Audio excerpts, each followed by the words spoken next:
Hello, everyone. This is Rick, and welcome to Astral Club. This is Astral Recharging. Before I get into it, just want to mention Patreon. If you'd like to support the channel and the work that we do here, helping to spread information about Astral Projection, you can do so. You get advanced episodes on Sunday, a library of downloaded episodes for your podcast app, Patreon, email, where we can talk back and forth, as well as direct messaging and a chat room. If this is interesting to you, you can always go down to the description and click the link. Our newest patrons are V1 Torsius, Astral Master, and Orlando F, Astral Master. Thank you. Next up, private lessons. If you'd like a lesson to learn how to astral project, I've had students now from all over the world, and I love it when they send me their letters telling me about their projections. It's amazing. It's one of my favorite things to do, to help people directly learn how to astral project. If that is something that is of interest to you, go down to the description area and just go ahead and send me an email requesting further information. Okay, astral recharging. When you travel in the astral, you're in a very sensitive state. I mean, perhaps you think you're the type of person who's sensitive already, just walking around in your human body. I mean, when you go to Costco, do you start getting a little freaked? Do you start feeling like the crowds are closing in on you and a panic attack is just a few moments away? Well, chances are you're probably somebody who's already sensitive to all of the thoughts and emotions that the average person just has leaking out of them. But when you astral project on a regular basis, especially when you start communicating telepathically, you are now amping up your abilities, both in the astral and the physical, up to a level of 110. Before I go into a crowded area, a big city like New York City, or even a Costco, I have to take some time to meditate and surround myself with a shield to screen out all of those emotions and thoughts. I walk through a Costco, I walk past a person, and this woman is emotionally upset because she's thinking about filing for a divorce. You know, I walk by another person, he's worried he's going to get laid off at his job. I walk by another guy, he's thinking about hitting on this girl at work. All of this stuff comes pouring into me. And like I said, if I don't protect myself properly, it can become overwhelming. So what I find is helpful, yes, protecting yourself when you're in your physical body. But when you're in the astral, there are times when you're going to need to recharge. You're going to need to get away from all of that extraneous noise that is always buzzing around, just a little bit outside of your clear hearing, whenever you're near any kind of a populated area. So when I need to recharge, you're not going to find me anywhere near a big city or any kind of a populated area. So what I'd like to do here now is share with you some of my favorite places to go where I can achieve peace. And at the same time, I can recharge my astral energy by inhaling the negative ions that are created in these places.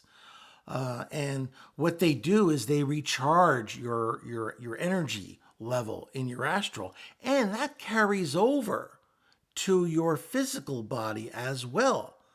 I mean, I've returned to my physical body after extensive astral projection, and you would think that normally I would be somewhat tired, and I would be. But because I went to one of these astral recharging stations, I returned full of positivity, full of energy. I remember one time I went to one of these places and I recharged so much that I didn't sleep for 3 nights and I was still fine. Let's get into some of my favorite ones. The first is Antarctica. I love Antarctica. I love just flying along the coastline. It's deserted. It's empty of all of that human pollution and thoughts and emotions. And you've got this ice falling into the ocean, generating all this energy, these negative ions. It's just beautiful too. I mean, physical eyes would tell you about the beautiful ice flows, and and the mountains covered in the glaciers with the blue ice, and it's a beautiful desolation. It's just lovely, and the water is just also full. You can tell it's full of life, and it's just a wonderful place to be. I've never encountered any kind of human life, which is not unusual. Although I remember once I did encounter a group of penguins, and I kind of flew around them. I don't know if they noticed me or not. They were just having a lot of fun, diving in and out of the water. But it was just a lot of fun watching them in their natural environment. But that's Antarctica. And it's, like I said, it's one of my favorite places to recharge. Now, let's go to another place that you might consider a complete opposite. It's called the Empty Quarter, or the Ruba Kali. And it's also a very wonderful place of quiet and emptiness. But it's a desert. And you can find it. It's in part of Saudi Arabia, Yemen, Oman, the United Arab Emirates, and there's a reason why it's called the Empty Quarter. Is really no one lives there. There's occasional travelers, but for the most part, what you've got is a lovely desolation. You've got the shifting sands. You've got some animal life, but it's very sparse. And as the sands shift, they create negative ions. And you can just fly over top and just soak that energy in. One of my favorite experiences is I encountered this enormous sandstorm one time. I flew into the center of this immense storm. And oh my goodness, the energy that was created by that storm, I just inhaled it, just brought it into my body. And I just felt so alive, so filled with energy. It was amazing. It was like every particle, every weird subatomic particle that might be in my astral body was just buzzing. It was just vibrating at immense speeds, and it was amazing. When I returned to my body, I had a similar type of situation where, man, I just felt like I could run the Boston Marathon a couple of times after coming back to my body. And of course, it's beautiful.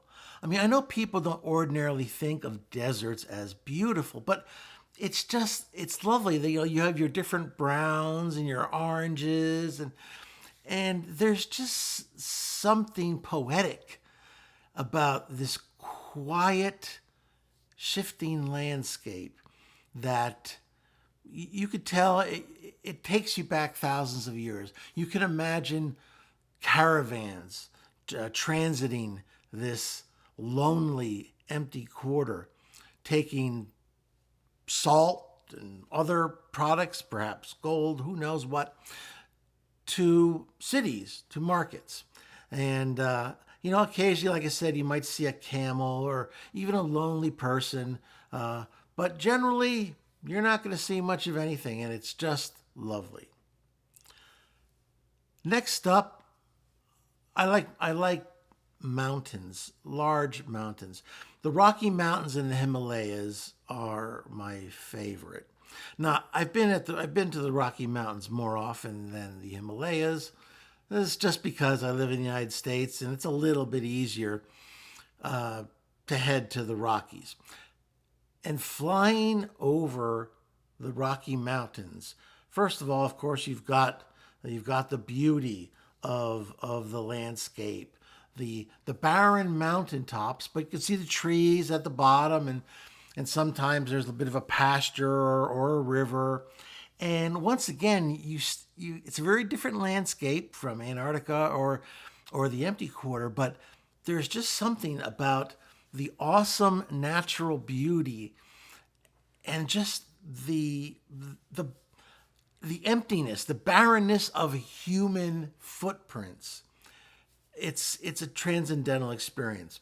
I mean, I think people should go there in physical, but when you're soaring over those mountains, particularly when it's very windy, and one time I was flying over when there was a blizzard going on, and oh boy, it wasn't quite as good as the sandstorm, but wow, the energy that I was able to absorb in that situation, it just filled me full of happiness, joy, to the maximum, and it's just a privilege to be able to fly over this natural, majestic site that we have right here in the United States. The Himalayas are a level above. They're higher up, and there's more storms, there's more wind, and you can also gain like a level above in energy. But I haven't been there as often as I've been over the Rockies. Now let's head into space. Now I've told you about Saturn before, but I got to mention it because it's one of my favorites here. I love parking myself on one of the huge ice rocks that form one of the rings of Saturn. It's fun on just a plain level. You think roller coasters are great. You should be on some of these rocks because some of them are going end over end, and it's an interesting experience. If I was there in my physical body, I'd probably be throwing up in my spacesuit, but I don't get motion sickness in my astral body. And then looking at Saturn, and of course, it takes up your entire view when you're that close. And then there's these waves of radiation that are coming off Saturn. I think I read somewhere that Saturn actually emits twice the energy, something like that it gets from the sun. Don't quote me on that. I know it gives out more than it gets in, and that form of energy and the radiation, the various radiations that come off it, are just it's another way to experience a recharging station while being confronted with raw natural beauty. And as I've mentioned in the past, if you tune yourself in just right, you can hear Saturn singing to you, playing this orchestral melody that's constantly changing. And it just gives you a whole nother appreciation for the beauty that surrounds us. Another one is deep space. Deep space it's also very different from all the others. There's not huge amounts of energies to be gotten, but as I find myself, and perhaps it's the inner monk in me, perhaps it's just the introvert in me that enjoys this, but I just love being in interstellar space where there's basically nothing and no one and no thoughts, and it's just me existing in this empty space, all alone with nothing but my purified thoughts. Now, I know to certain types of individuals this might sound scary, but believe me, it's not. when I was younger, I enjoyed camping. But my version of camping was going to the remote areas. I never understood why people grab all the comforts of home, grab some RV with a bathroom and a shower in it, and then they park somewhere and they have neighbors all around them talking loudly, playing loud music, and they call that camping. That's not camping. That's just bringing your city life with you to the country. That's not camping. Camping is going to a remote area where you have to get in a canoe and row to that area. And no, there are no showers. There are no bathrooms. There's none of that stuff. And you don't have a campsite 10 feet away from yours, okay? That's how you can commune with nature. And I don't know, for me, that's how I recharge. And for me, empty space, deep space is just another way to do that. And I've told you the story once that one of the most holy experiences I ever had was when I wanted to see what our galaxy looked like, the Milky Way galaxy, from the outside looking in. Something no human has ever seen. And instantly I found myself in this intergalactic space, looking at the vision of loveliness that is our spiral galaxy, the Milky Way. And I might one day forget my name, but I will never forget that vision. It's always with me, and I'll never lose it. Lastly, of course, there's Haven. Now, Haven is the planet with my friends who are of a plant evolutionary environment.